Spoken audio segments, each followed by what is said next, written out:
ಎಲ್ಲಾನು ಹಿಂದುತ್ವದ ಪರವಾಗಿ ಜನರು ಒಲವಿದೆ. ಆದರೆ ಹಿಂದುತ್ವದ ಗಟ್ಟಿಯಾದಂಥ ಧ್ವನಿ ಇರದೇ ಇರುವಂಥ ವ್ಯಕ್ತಿಯನ್ನು ಪಕ್ಷದ ಕಾರ್ಯಕರ್ತರಾಗಲಿ ಜನ ಇವತ್ತು ಒಪ್ಪುವಂಥ ಸ್ಥಿತಿ ಇಲ್ಲ.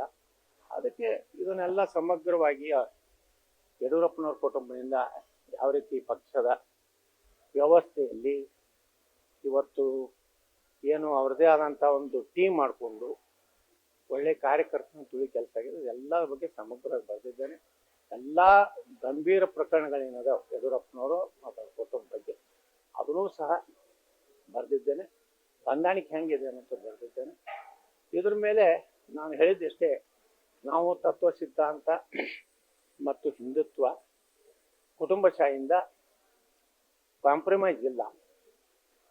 ಆ ವಿಚಾರದಲ್ಲಿ ನಮ್ಮ ಸಿದ್ಧಾಂತಕ್ಕೆ ಬದ್ಧರಿದ್ದೀವಿ. ನಮ್ಮ ಪ್ರಧಾನಮಂತ್ರಿಗಳು ಹೇಳುವಂತೆ ಪ್ರಾಮಾಣಿಕತೆ, ಭ್ರಷ್ಟಾಚಾರ ರಹಿತ, ವಂಶ ಪಾರಂಪರೆಯಿಂದ ಮುಕ್ತ ಆದಂಥ ಪಕ್ಷ ಆಗ್ಬೇಕನ್ನೋಂಥ ಹಿಂದುತ್ವ ಇರ್ಬೇಕನ್ನೋಂಥ ಇದನ್ನ ನಾನು ಭಾಳ ಒತ್ತಿ ಹೇಳಿದ್ದೆ. 6 ಪೇಜ್ ಇದೆ. ನಾನು ಹೇಳಿದ್ದೇನೆ, ಬೆಂಗಳೂರು ಬಂದಾಗ ಯಾರು ಯಾವುದೇ ಕಡೆ ವಾಲದಂತ ತಾಯಿ ಎಂದು ಹೇಳಿ ಏನು ನಿಜವಾಗಿ ಒಪ್ಕೊಂಡಂತ ರಾಷ್ಟ್ರೀಯ ನಾಯಕನು ಕೊಡ್ತಾರೆ ಅಂತ ಹೇಳಿದ್ದೇನೆ. ಅಲ್ಲಿ ಎಲ್ಲ ದಾಖಲೆಗಳನ್ನು ಕೊಡ್ತಾರೆ.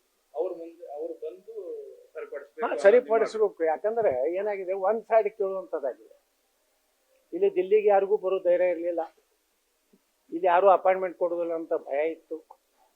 ಆದರೆ ನಮ್ಮೆಲ್ಲ ಟೀಮ್, ನಾವೇನು ನಮ್ಮ ರಮೇಶ್ ಜಾರಕಿಹೊಳಿ ಅವರು, ಅರವಿಂದ್ ಲಿಂಬಾವಳಿ ಅವರು, ಪ್ರತಾಪ್ ಸಿಂಹ, GM ಸಿದ್ದೇಶ್ವರ ಅವರು, ಅದೇ ರೀತಿ ನಮ್ಮ BP ಹರೀಶ್ ಅವರು, ಎಲ್ಲರೂ ನಾವು ಬಂದ ಮೇಲೆ ಇಲ್ಲಿ ಒಂದು ರೀತಿ ಎಲ್ಲ ಲೋಕಸಭಾ ಸದಸ್ಯರು ನಿನ್ನೆ ಸಭೆಯಾಗಿದೆ. ರಾಜ್ಯಸಭಾ ಸದಸ್ಯರು ಸುಮಾರು 15 ಜನ ಭಾಗವಹಿಸಿದ್ದಾರೆ. ಅವರು ಯಾರೂ ಯತ್ನಾಳ್ ವಿರುದ್ಧ ಕ್ರಮ ತಗೋಬಾರದು ಅಂತಲೇ ಹೇಳಿದ್ದಾರೆ. ಮತ್ತು ಇದನ್ನು ಸರಿಪಡಿಸಬೇಕು ಹೊರತು ಉಚ್ಚಾಟನೆ ಪರಿಹಾರ ಅಲ್ಲ. ತಪ್ಪು 2 ಕಡೆ ಇರ್ಬೋದು, ಆದರೆ 2 ಕಡೆ ತಪ್ಪನ್ನು ಇವನು ಅಳೆದು ತೂಗಿದು ಮಾಡಿದಾಗ ಬಹುತೇಕವಾಗಿ ಎಲ್ಲ ಲೋಕಸಭಾ ಸದಸ್ಯರು ಪಕ್ಷದ ಹಿತದೃಷ್ಟಿಯಿಂದ ಮಾತನಾಡಿದ್ದಾರೆ.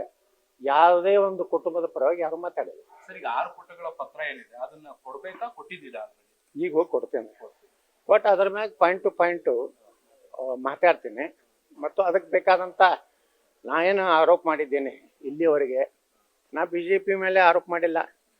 ಯಡಿಯೂರಪ್ಪ ಕುಟುಂಬ ಬಿಟ್ಟರೆ ಮತ್ತೊಬ್ಬರು ಯಾರ ಮೇಲೂ ಆರೋಪ ಮಾಡಿಲ್ಲ. ಅಶೋಕ್ ಬಗ್ಗೆ ನಾ ಮಾತಾಡಿಲ್ಲ, ಜಗದೀಶ್ ಶೆಟ್ಟರ್ ಬಗ್ಗೆ ಮಾತಾಡಿಲ್ಲ. ಸದಾನಂದ ಗೌಡ ಮೊನ್ನೆ ಮಾತಾಡಿದ್ದಕ್ಕೆ ಸರಿಯಾದ ಉತ್ತರ ಕೊಡೋದು ಬಿಟ್ಟರೆ ಬಹುತೇಕವಾಗಿ ನಾನು ಭಾರತೀಯ ಜನತಾ ಪಾರ್ಟಿ ಪಕ್ಷದ ಬಗ್ಗೆ ಆಗಲಿ, ರಾಷ್ಟ್ರೀಯ ನಾಯಕರ ಬಗ್ಗೆ ಆಗಲಿ, ಕರ್ನಾಟಕದ ಯಾವ ನಾಯಕರ ಬಗ್ಗೆ ನಾನು ಮಾತಾಡಿಲ್ಲ.